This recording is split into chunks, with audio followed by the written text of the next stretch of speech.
The spotlight's glare was blinding, but Michael Jackson was used to it. At 35, he was undisputedly the biggest entertainment star in the world. His face, or what remained of it after numerous plastic surgeries, adorned magazines, t-shirts, and walls around the planet. His album Dangerous had sold millions of copies, and the world tour was set to begin in less than a week. It was night in Los Angeles, and Michael, exhausted after 12 hours of rehearsal, was driving alone through the city streets. A rare luxury for someone who could rarely walk without a security escort. He was wearing a discreet wig, dark glasses, and a hat to disguise his identity. The disguise was good enough for brief encounters, but wouldn't withstand more prolonged scrutiny. The rain began to fall, first in sparse drops, then in a torrential downpour. Michael reduced his speed and looked around, searching for a place to take shelter. That's when he saw the illuminated sign of a small restaurant. Moonlight Diner. An ironic smile appeared on his lips. The moonlight always seemed to follow him, even in the most unlikely moments. The Moonlight Diner was one of those typical American restaurants with worn red leather booths and an old jukebox in the corner. There were only 3 customers, an elderly couple sharing a slice of pie and a middle-aged man reading a newspaper at the counter. Perfect for someone seeking anonymity. Michael chose a table in the back with his back to the door and opened the laminated menu. His thin fingers, covered by a white glove, trembled slightly. It wasn't just the cold from the rain, it was the painkillers. He had taken more than recommended to endure the back pain during rehearsal. The doctor had warned about the dangers of addiction, but with so many people depending on him, what choice did he have? "May I take your order?" The voice pulled Michael from his thoughts. He looked up and saw a young black woman in her early 20s. Her curly hair was tied in a disheveled bun, and her large brown eyes observed him with professional curiosity. The badge on her uniform said, Lydia. "A coffee, please," he murmured, keeping his voice low. "And maybe an apple pie?" "Of course." Lydia wrote down the order but didn't immediately walk away. Her eyes examined the customer for a moment longer than normal. "Are you all right, sir? You seem a bit shaken." Michael adjusted his dark glasses. "Just tired. Long day at work?" Lydia nodded and walked away. Michael breathed a sigh of relief. She hadn't recognized him. Or if she had, she'd had the kindness to pretend she hadn't. When the waitress returned with the coffee and pie, Michael noticed that his hands were trembling even more. The painkillers were causing side effects, and he felt a sudden dizziness. When trying to grab the cup, he knocked it over, spilling coffee across the table. "I'm sorry," he stammered, feeling panic rise. Situations like this could quickly turn into disasters for someone of his fame. A curious customer, a cell phone, a call to the press. "Don't worry," Lydia said calmly, already cleaning the table with a cloth. "Happens to everyone." That's when she noticed something was wrong. His hands were now trembling uncontrollably, and his breathing was irregular. "Sir, are you okay?" Michael couldn't answer. The pain in his head was excruciating, and the world began to spin. He recognized the symptoms. He was having a reaction to the medications. He needed help, but he couldn't call his personal doctor without revealing his identity. And if this got to the press? Michael Jackson collapses in diner after overdose. The headlines would destroy his carefully constructed image of a children's idol. Lydia perceived the gravity of the situation. With a quick glance at the other customers, who were fortunately distracted, she made a decision. "Come with me," she whispered, helping him to stand. "There's a back room where you can recover." With difficulty, Michael followed the waitress through the empty kitchen, the cook was on his cigarette break, to a small break room. There was a worn sofa, a small table with old magazines, and a small television. Lydia helped him sit down. "What did you take?" she asked directly, without beating around the bush. Michael hesitated. Could he trust her? He didn't have much choice. "Painkillers for my back. I think I overdid it." Lydia nodded without judgment in her eyes. "My brother went through this. I know what to do." As she quickly left to get water, Michael felt a vulnerability he hadn't experienced in years. There, in that little back room of an anonymous restaurant, he wasn't the king of pop. He was just a frightened, sick man. Lydia returned with water, a plain bread roll, and a cup of dark tea. Drink this. It will help neutralize the effects. Michael obeyed, surprised by the natural authority of this young woman. As he drank the bitter tea, he noticed a magazine on the small table. It was an old edition of Music Today with himself on the cover, dressed for the Thriller music video. Lydia followed his gaze and smiled slightly. Don't worry, I recognized you the moment you walked in. Panic gripped Michael's chest again. Are you going to tell anyone? Please, I can't. Of course I won't tell. She interrupted, seeming almost offended. What happens at the moonlight stays at the moonlight. That's our unofficial motto. For the first time that night, Michael relaxed a little. The tremors were subsiding and the dizziness was starting to pass. Why are you helping me? He asked, genuinely curious. Lydia shrugged. Because you need help. And maybe because when I was 10, I used to dance to Beat It in front of the mirror, wearing my mom's kitchen gloves. Michael laughed, a rare and genuine sound that surprised them both. Look, Mr. Jackson, Lydia continued, sitting in a nearby chair. I don't know what's going on in your life, but I know how to recognize when someone is on the verge of collapse. My brother was like that before. Well, before everything got worse. Her frankness was refreshing. How long had it been since Michael had talked to someone who didn't want anything from him? I have a world tour starting in 5 days, he confessed. My body is hurting. My producers are pressuring me. My father... He stopped, unable to continue. Lydia nodded, understanding what was left unsaid. 5 days is a long time, enough to seek real help. I can't postpone the tour. There are contracts, expectations. And there's no show if the star can't get on stage, she completed with relentless logic. Look at yourself. Do you think you can dance and sing in this state? Lydia's words hit Michael like a punch to the stomach. The truth, so rarely offered to him, sounded strange to his ears. He ran his hand over his face, feeling the strange texture his skin had acquired after so many surgeries. I have a friend, Lydia continued, her voice softer now. He's a doctor at a discreet clinic. He treats many people, like you, people who can't simply walk into a hospital without causing a commotion. I can't go to a rehab clinic now, Michael protested. The press would destroy me. Lydia shook her head. It's not a rehab clinic. It's a private practice. He can help with pain management without resorting to methods that might complicate your life. Michael looked at her, intrigued by her practical wisdom. Why do you care? You don't even know me. Lydia smiled, a genuine smile that lit up her tired face. Know you? Maybe not. But I grew up with your music. When my father abandoned us, my mother sang Ben to put me to sleep. When the boys at school mocked my hair, I would play Man in the Mirror at maximum volume and remind myself to be strong. She paused. I think you've already helped more people than you imagine, Mr. Jackson. Maybe it's time someone returned the favor. Something broke inside Michael at that moment. A wall that he had meticulously built over the years, brick by brick, to protect himself from the world. Tears began to stream from behind his dark glasses. Lydia respectfully looked away, giving him the moment of privacy he rarely had. If I go see this doctor, Michael finally said, I need absolute discretion. Nobody can know. He's a specialist in discretion.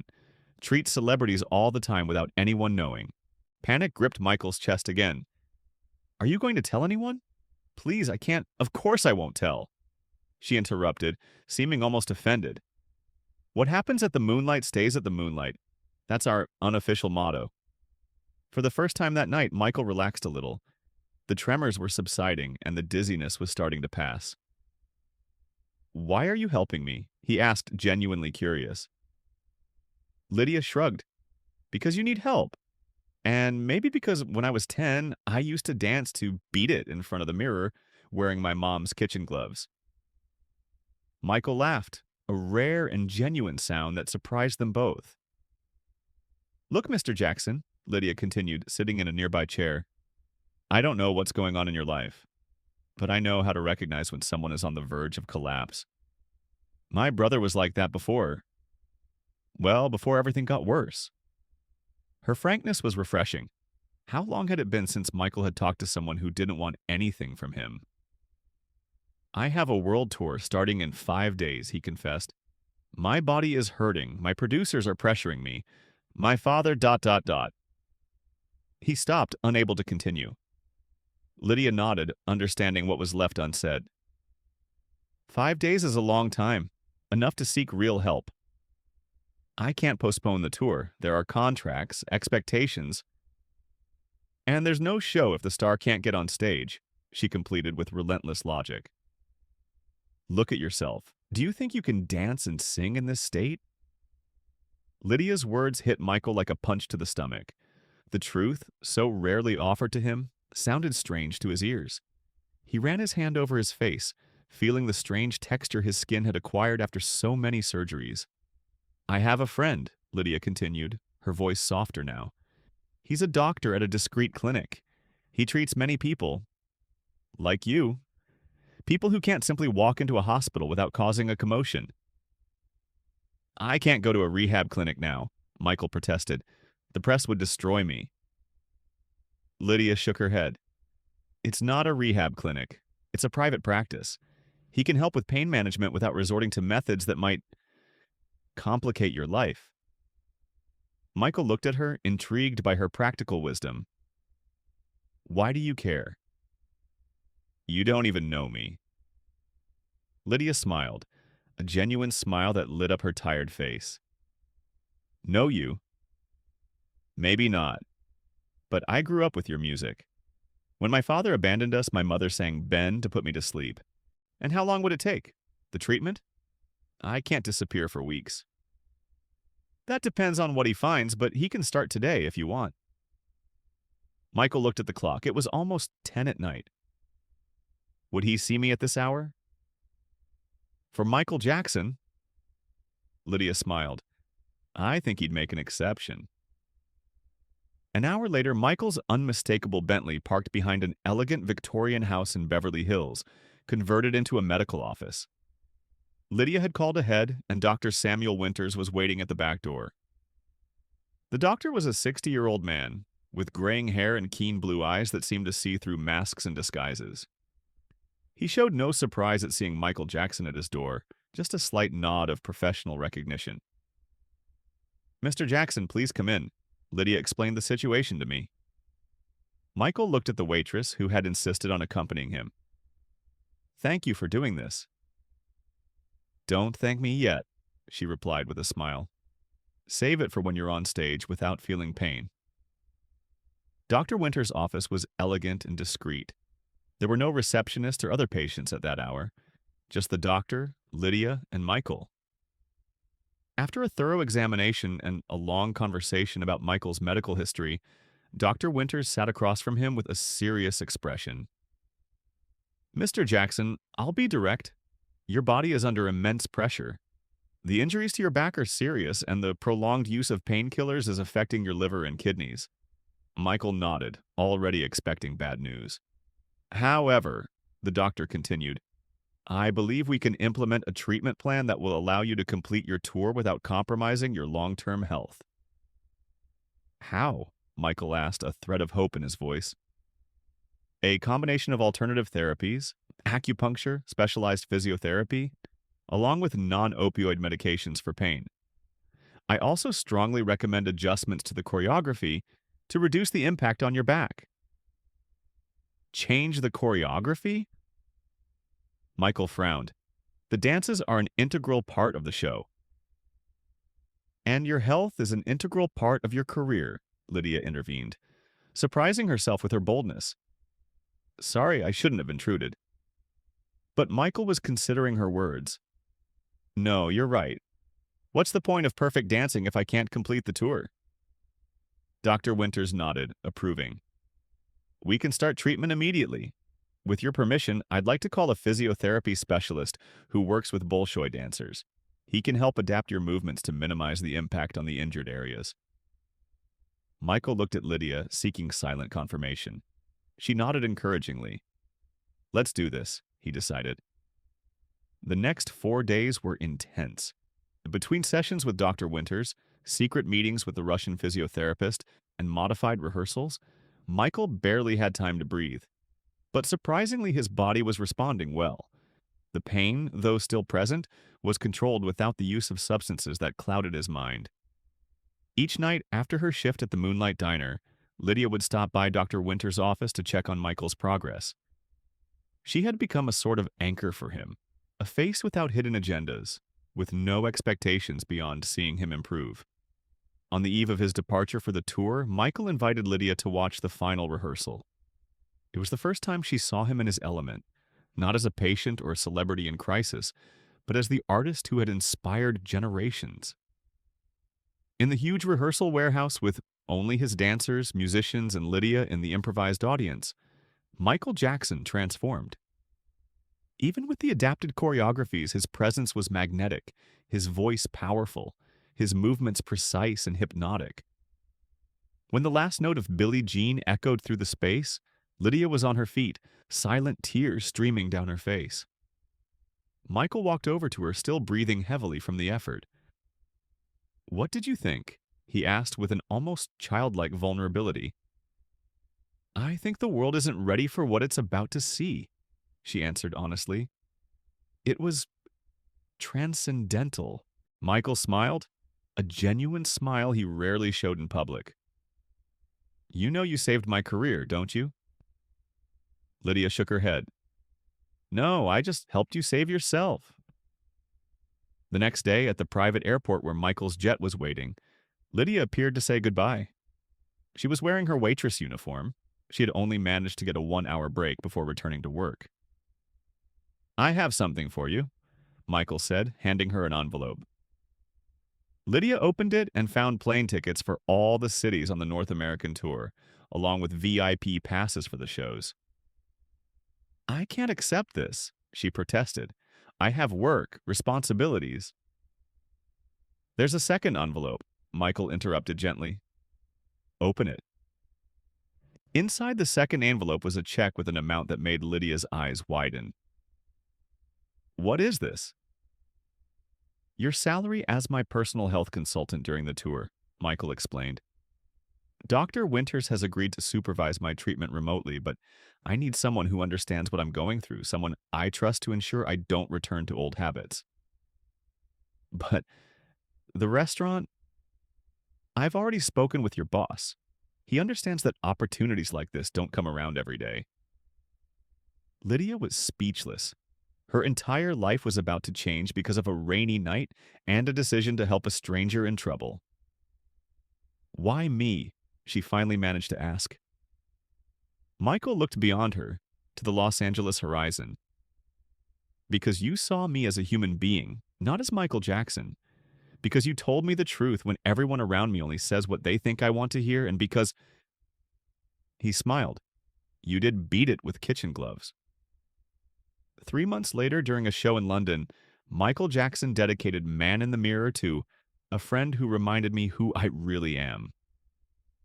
From the side of the stage, Lydia watched with tears in her eyes, no longer a waitress at the Moonlight Diner, but the woman who had saved the career, and possibly the life, of the King of Pop. The public never knew about the crisis averted, the devastating headlines that were never written, the scandal that never happened. All thanks to a waitress who offered help when no one else was looking. Sometimes the greatest moments of change in our lives come disguised as casual encounters. For Michael Jackson, salvation came in the form of a spilled cup of coffee and a waitress named Lydia, who had the courage to see beyond the fame and offer a helping hand when he needed it most. And every time he took the stage, now without the excruciating pain that had been his constant companion, Michael remembered the most important lesson Lydia had taught him. Sometimes we need to accept help to continue being who we are meant to be.